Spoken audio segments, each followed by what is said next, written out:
Hello, നമസ്കാരം. എല്ലാവർക്കും സുഖമെന്ന് വിശ്വസിക്കുന്നു. കുറേ നാളുകളായി ഒരു വീഡിയോ ചെയ്തിട്ട്.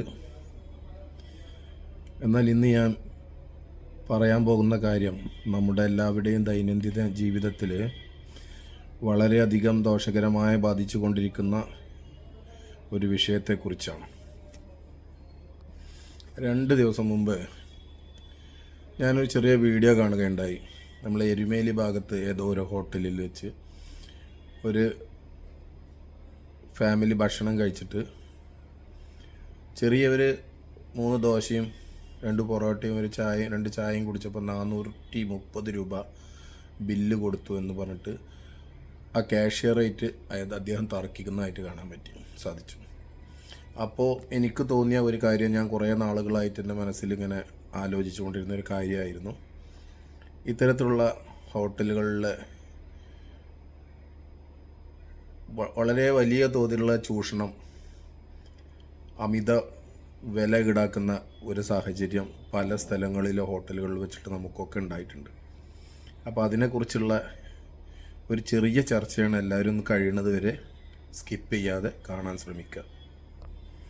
സാധാരണഗതിയിൽ ഹോട്ടലുകൾ ഇപ്പോഴത്തെ ഒരവസ്ഥയിൽ ഗ്യാസിൻ്റെ ക്ഷാമവും മറ്റുള്ള ഉൽപ്പന്നങ്ങളുടെ വില കൂടുതലൊക്കെ കാരണം സ്വാഭാവികമായിട്ടൊരു വില കയറിയിട്ടുണ്ട്. ഇപ്പോൾ 15 രൂപക്ക് 12 രൂപ മുതൽ 15 രൂപ വരെ ചായക്കും, പൊറോട്ട 15 രൂപ 18 രൂപ ഒക്കെ വിലയൊക്കെ ആയിട്ടുണ്ട്. ശരി തന്നെയാണ്, ഊണിന് 100 രൂപയൊക്കെ ആയിട്ടുണ്ട്. എന്നാലും വളരെ സങ്കടകരമായ അവസ്ഥ എന്താണെന്ന് വെച്ച് കഴിഞ്ഞാൽ, ഇന്ന് കേരളത്തിലെ ഒരു ശരാശരി വരുമാനമുള്ളൊരു കുടുംബത്തിന് ഹോട്ടലിൽ കയറി ഭക്ഷണം കഴിക്കാൻ പറ്റാത്തൊരവസ്ഥയിലേക്ക് പല സ്ഥലത്തെ ഹോട്ടലുകളും വില അത്രയധികം മാറ്റം വന്നിട്ടുണ്ട്. ഈ കാര്യത്തിൽ ശരിക്കു പറഞ്ഞാൽ അധികാരികളുടെ ശ്രദ്ധ വേണ്ടത്ര വരുന്നില്ല എന്നാണ് എനിക്ക് മനസ്സിലാക്കാൻ സാധിച്ചത്. വളരെ ചെറിയ വിലക്ക് ഭക്ഷണം കൊടുക്കുന്ന ഹോട്ടലുകളും നിലവിലുണ്ട്. അത് മറക്കാതെ തന്നെ പറയണേ, എല്ലാവരുടെയും കാര്യമല്ല നമ്മൾ പറയുന്നത്. എന്നാൽ ചില സ്ഥലങ്ങളിൽ വളരെയധികം വലിയതായ രൂപത്തിലുള്ള ചൂഷണങ്ങൾ പകൽ കൊള്ള നടക്കുന്നുണ്ട്. ഇപ്പോൾ ഞാൻ തന്നെ ഇപ്പോൾ കുറച്ച് ദിവസം മുമ്പ് ബാംഗ്ലൂരിലേക്കൊന്ന് യാത്ര ചെയ്യേണ്ടായപ്പോൾ ആ നെഞ്ചങ്കോട് ഭാഗത്ത് വെച്ചൊരു ഹോട്ടലിൽ കയറുകയും അവിടെ ഒന്ന് ഭക്ഷണം കഴിച്ചപ്പോൾ ഒരു പൊറോട്ടയ്ക്ക് വാങ്ങുന്നത് 40 രൂപയ്ക്ക് മുകളിലാണ്, 45 രൂപയൊക്കെയാണ്. കൂടാതെ ഒരു ഫുൾ ചിക്കൻ എന്ന് പറഞ്ഞിട്ട് ഹാഫ് ചിക്കൻ കൊണ്ടുവന്ന് തരിക, 8 പീസാക്കി ചെറിയ കഷ്ണങ്ങളായി കൊണ്ടുവന്ന് നിന്നിട്ട് അതിന് 540 രൂപ വാങ്ങുക എന്നൊക്കെ ഒരു മാനദണ്ഡവും ഇല്ലാത്ത നിലയിലുള്ള ബില്ലുകളൊക്കെ ഈടാക്കണം നമുക്ക് കാണാൻ സാധിക്കുന്നുണ്ട് ധാരാളമായിട്ട്.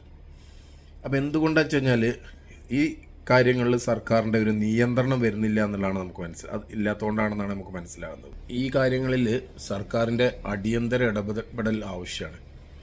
വെറുതെ പരാതിപ്പെട്ടിട്ട് കാര്യമൊന്നുമില്ല, നിയമപരമായ മാറ്റങ്ങൾ വരണം.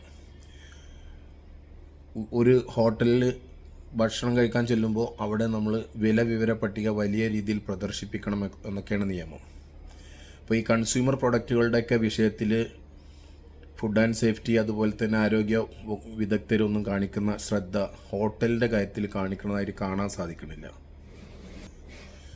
ഇതിനു വേണ്ടി ഹോട്ടലുകളുടെ സൗകര്യങ്ങളനുസരിച്ച് ഗ്രേഡുകളാക്കി തിരിച്ച് പ്രത്യേകം ഗ്രേഡുകളാക്കി നിശ്ചയിച്ച ഹോട്ടലുകളിൽ ഗവൺമെൻറ് ഇടപെട്ടുകൊണ്ട് ഒരു വില നിശ്ചയിച്ചു കൊണ്ടുള്ള ഒരു പട്ടിക പ്രസിദ്ധീകരിച്ചിട്ടും മറ്റുമൊക്കെ ഈ ഒരു പ്രശ്നത്തിനെ പരിഹരിക്കാവുന്നതാണ്. ഈ വക വിഷയങ്ങളിൽ നമ്മളെ ഗവൺമെൻറ്റിൻ്റെ ഭാഗത്തുനിന്നൊന്നും വിൽപ്പന ഹോട്ടൽ വിഷയങ്ങളിലൊന്നും വലിയൊരു ശ്രദ്ധ ഉള്ളതായിട്ട് നമുക്ക് കാണാൻ സാധിക്കുന്നില്ല. ഈ കൊള്ള അവസാനിപ്പിക്കാൻ നമ്മൾ പ്രതികരിച്ചേ മതിയാകൂ. ഇത്തരത്തിലുള്ള പകൽ കൊള്ളകൾ ഇല്ലാതാക്കണമെങ്കിൽ ഞാൻ എല്ലാവരും കുറിച്ചല്ല പറയുന്നത്, ചില പ്രത്യേക സ്ഥലങ്ങളിൽ പ്രത്യേക ടൂറിസ്റ്റ് പ്ലേസുകളിൽ ഒക്കെ വാടക അധികമുള്ള സിറ്റികളിലൊക്കെ സ്വാഭാവികമായിട്ടും കുറച്ച് വില കൂടി നിൽക്കും. അത് നമുക്കൊക്കെ മനസ്സിലാവുന്നതാണ്. നമ്മളാരും 5 സ്റ്റാർ ഹോട്ടലിൽ വില കൂടുതലാണെന്ന് പോയിട്ട് പ്രശ്നങ്ങൾ ഉണ്ടാക്കുന്നില്ലല്ലോ.